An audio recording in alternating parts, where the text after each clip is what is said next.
नमस्ते, वेलकम, स्वागत है आप सभी लोगों का आपके प्यारे चैनल लक्ष्य विजय में। और मैं राजेश सर 22 जून की महत्वपूर्ण घटनाओं के साथ जुड़ गया हूं आपके साथ में।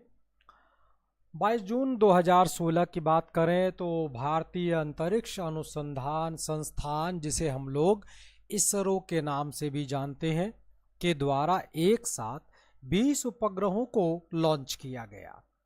इन उपग्रहों को PSLV C-34 के जरिए छोड़ा गया। यह पहली बार था जब किसी भारतीय प्रक्षेपण यान ने पहली बार इतनी बड़ी संख्या में एक साथ अंतरिक्ष में उपग्रहों को छोड़ा। इन उपग्रहों को श्रीहरिकोटा के सतीश धवन अंतरिक्ष केंद्र से प्रक्षेपित किया गया। इन उपग्रहों पर सफलतापूर्वक तयशुदा ऑर्बिट में स्थापित किया गया। इन 20 उपग्रहों में भारत का कोटोसैट, भारतीय छात्रों की ओर से बनाए गए करीब 3 उपग्रह हैं। इसके अलावा अमेरिका, कनाडा, जर्मनी, इंडोनेशिया जैसे अंतर्राष्ट्रीय ग्राहकों के 17 उपग्रह शामिल थे। इस सफल कामयाबी के बाद इसरो ने फरवरी 2017 में एक साथ 104 उपग्रहों को प्रक्षेपित करके अंतरिक्ष के दुनिया में एक अपना महत्वपूर्ण स्थान, एक महत्वपूर्ण इतिहास स्थापित करने का कार्य किया। इसी तरह से एक अन्य घटना की ओर चलते हैं। ये घटना द्वितीय विश्व युद्ध से जुड़ी हुई है और 1941 वर्ष की अगर बात करते हैं तो दूसरे विश्व युद्ध के दौरान जर्मनी के चांसलर हिटलर के नेतृत्व में जर्मनी की सेनाओं ने सोवियत संघ के ऊपर 3 अलग अलग दिशाओं से आक्रमण कर दिया। इससे पहले कि अगर बात किया जाए तो जर्मनी और सोवियत संघ, आपको ये 2 तस्वीरें दिख रही होंगी जिसमें एक ओर आपको हिटलर और दूसरी ओर उस वक्त सोवियत संघ के राष्ट्राध्यक्ष, जिन्हें हम लोग जोसेफ स्टालिन के नाम पर जानते हैं, वो आपको दिखाई पड़ेंगे।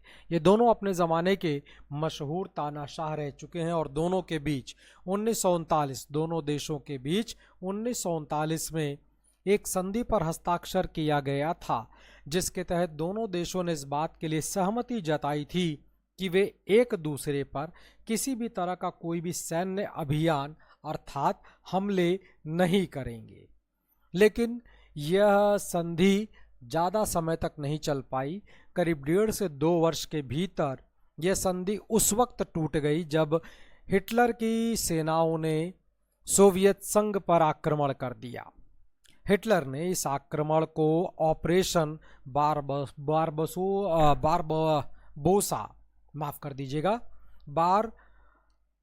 बारबरोसा के नाम से जाना गया।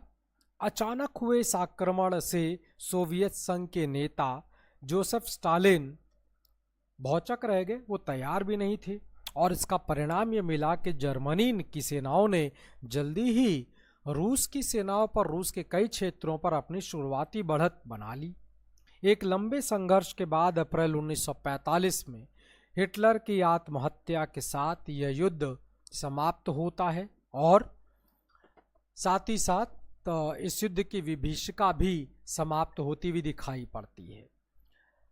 22 जून की महत्वपूर्ण घटनाओं की चर्चा मैंने आपके साथ किया। उम्मीद करता हूँ ये जानकारियाँ आपको अच्छी लगी होंगी, पसंद आया होगा। और अगर ये जानकारियाँ और ये वीडियो आपको पसंद आया, अच्छा लगा, तो आप इसे लाइक ज़रूर कर दीजिएगा और शेयर करने में तो किसी भी तरह का कोई भी कंजूसी मत बरतिएगा।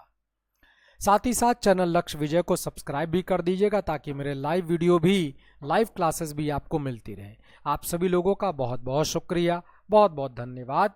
Have a good day. नमस्कार।